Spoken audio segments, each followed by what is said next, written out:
y traérmelo. Y si alguien os dijere algo, decid, el Señor los necesita y luego los enviará. O sea que el Señor nunca se queda con lo que no es de Él, ¿verdad? Nunca se queda con lo que es de Él. Él nunca se queda con lo que no le pertenece a Él. Amén. Porque nadie le va a reclamar a Jesús. Los dueños de esta mula y de este pollino nunca le van a ir a reclamar a Jesús. Hey Jesús, cuando te enviamos el asna y el pollino, no nos la regresaste, te la cogiste.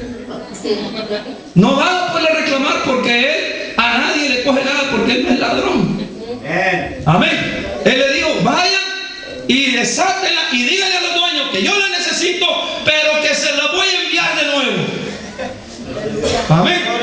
Usted imagínese, hermano, si nosotros, ¿verdad?, nos encontramos en aquellos tiempos cuando no éramos cristianos, nos encontrábamos un caballo en el camino real, por decirlo de esta manera, y lo encontramos, y si andamos a pie y andamos con que amarrarlo, lo amarrábamos, lo montábamos y no lo robábamos, nos vimos en él. ¿Verdad? ¿Cuántos hicieron eso? Yo hice eso, ¿verdad? Yo hice eso, allá el Ranchete lo hizo. El brother de las mulas se las robaba, las burras, ¿verdad?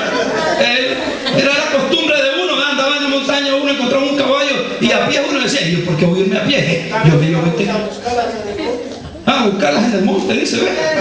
O sea que todavía era más tremendo, ¿no? Las iba a buscar, uno por lo menos se las encontraba ahí en los caballos, ¿verdad? El hermano las iba a buscar, salió más tremendo el brother Chente, ¿ah?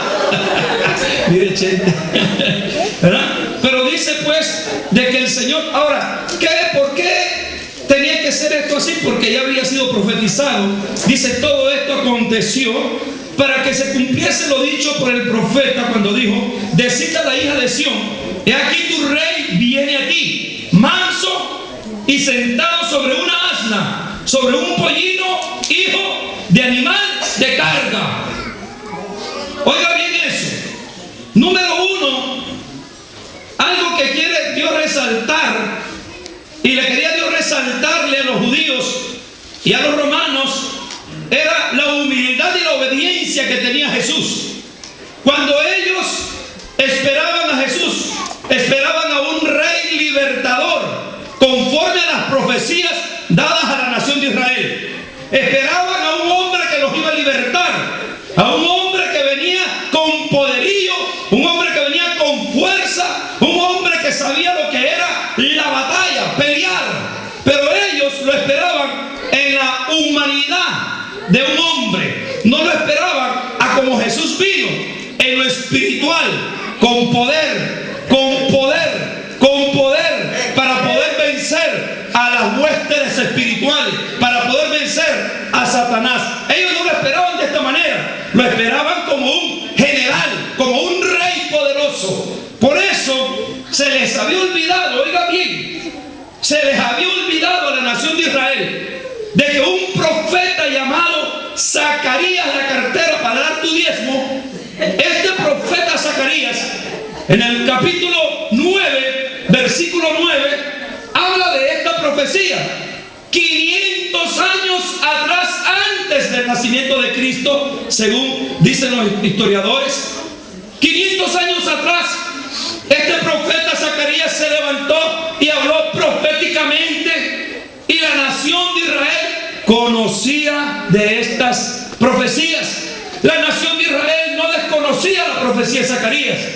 Pero llega un momento que el hombre, en su necesidad, en su desesperación, se olvida o nos olvidamos de lo que Dios nos ha prometido, de lo que Dios nos ha dado, de lo que Dios se ha comprometido Dios a cumplirnos. Se nos llega a olvidar. La nación de Israel estaba siendo, por decirlo, explotada por Roma. No eran libres y se les había olvidado la profecía a como se les habían dado el profeta Zacarías. Zacarías en ningún momento dijo que el rey de la nación de Israel, el rey, como dice aquí, decid a la hija de Sión, he aquí tu rey.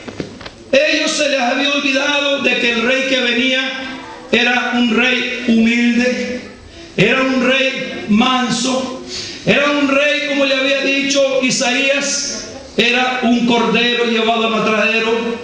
Era un hombre que ya había escuchado los judíos a través de Juan el Bautista: he ahí el Cordero de Dios que quita el pecado del mundo.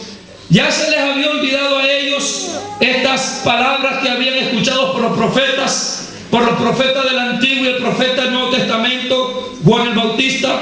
Se les había olvidado de que ese rey no venía como ellos lo estaban esperando.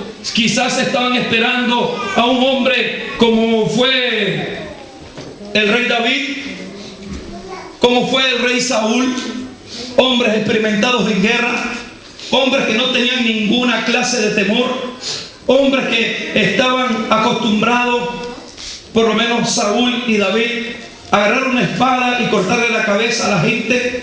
Ellos eran hombres que andaban al frente de batalla, hombres que sirvieron para libertar a la nación de Israel, hombres que sirvieron para poder tomar más tierra, más, ¿cómo se le puede decir? Más ventaja, territorio, hombres que Dios los utilizó para libertarlos, para agarrar fuerza, poderío, para agarrar sobrenombre de todas las naciones, hombres que Dios los utilizó de esa manera. Y quizás ellos estaban esperando a Jesús de esta misma manera, quizás de esta misma situación, hermano Gonzalo, querían ver quizás a Jesús montado quizás en un caballo de guerra, no en un asno. No en un asno. ¿Usted se imagina a un Pancho Villa montado en un burro? Sí, sí. A un general como Francisco Villa montado en un burro, no. Él era un general, se tenía que montar en el mejor caballo que tenían. ¿Usted se imagina a Emiliano Zapata montado en un burro? No. No, eran generales, eran hombres de guerra, hombres que tenían que tener lo mejor en el campo de batalla, porque eran los jefes, los altos mandos, los hombres que estaban acostumbrados a defender al campesinado. Y quizás estos hombres que se dieron cuenta que venía Jesús, ellos se dieron cuenta que el que venía allí era el que tenían que proclamarlo como un rey. Y mire qué tremendo, el profeta le dijo: ese hijo de Sión va a venir montado en una asna. Bendito. ¿Sí o no? En una asna. Y se les olvidó.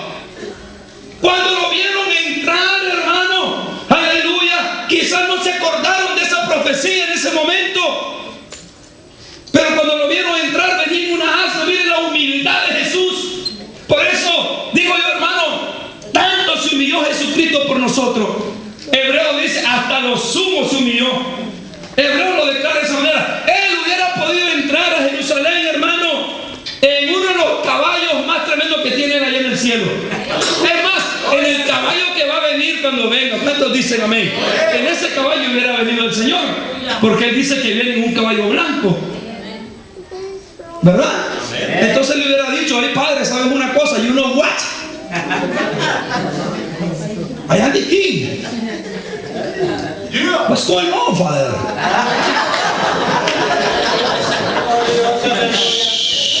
Gloria a Dios. Sí, yo soy un rey. Tengo un caballo blanco ahí arriba, papá.